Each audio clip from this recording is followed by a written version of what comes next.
All right, hello everybody, welcome. This is More.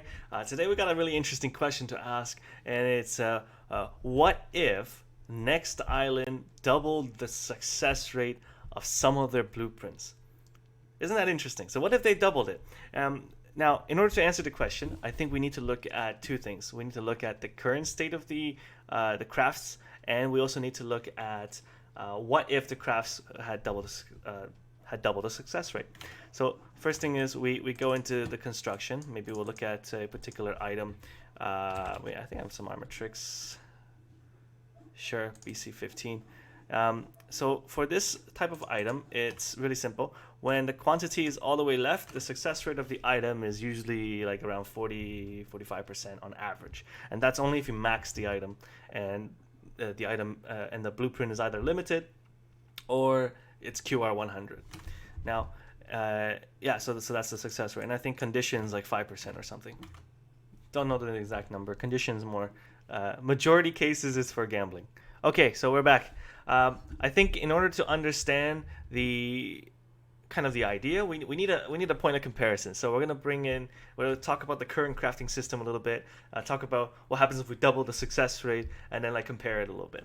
So in this BC30 limited blue per this weapon, it's 65 TT for maximum, and the rest of the weapon stats don't matter because we're crafters now.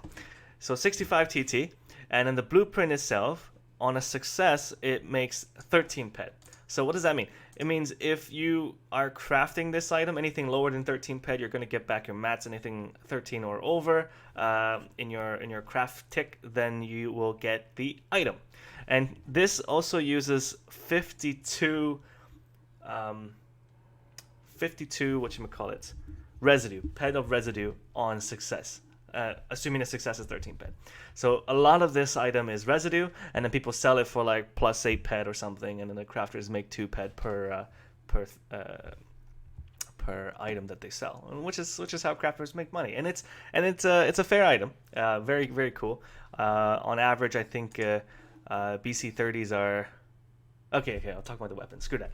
Okay, so what if we take the same item, we double the success rate? But in order to balance, you can't just double the success rate because then that makes this item a little bit broken.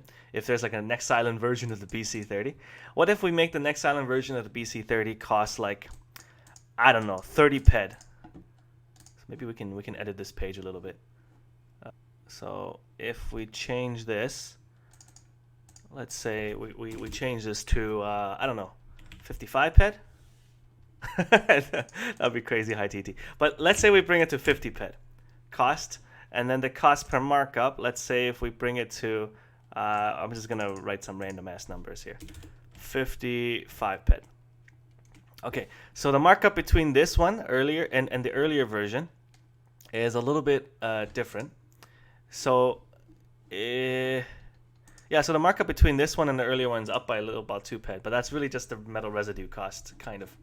So now higher success rate must come with higher TT cost of the item to produce, and that's how it is. It still uses a little bit of residue, but what this will do now is this will consume a lot more materials. So this will consume hunting goods, consume the mining goods, and now hunters and miners will have something to easily sell. If we make the item 13 ped, like in the current system, that means majority of the peds of the item is actually residue. So that's the gambler support. But then again, gamblers are gamblers. They don't really care. They'll just sell it to the TT any day, and all auction house orders. They're just there chasing the all-time high. So if you want to support the player base, support the economy, I think a cool concept is doubling the success rate, increasing the hell out of the TT per click, and then just consume a crap ton of mats, a lot of mats. Because in this current blueprint, you can see that we use these standard raw center compressors, nanocube putty, and all that stuff. Now, what if in here we add like citrin crystal, we add all of the crystals that aren't really used, now all of a sudden they're used and have a value. Now, next part, I also know the BC miner doesn't really like releases of weapons for whatever particular reason. So those go through a lot of approval. I think if Next Island were to make a line of weapons or armors or craftable, all limited, that does this. It can even be subpar. So Armatrix is, let's see the weapon here. So Armatrix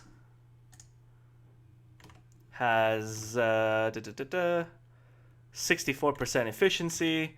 It has a very nice almost 3 damage per pack. You can just make a weapon that's a little subpar in stats. That's okay, but it consumes the goods, and I think that would really help the economy, because my personal belief is limited goods really help lubricate the economy, and then the unlimited goods doesn't, because it just doesn't.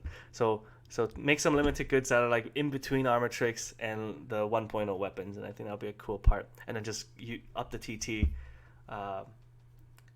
Up the TT per click, make that a limited blueprint as well, and use a lot of mats.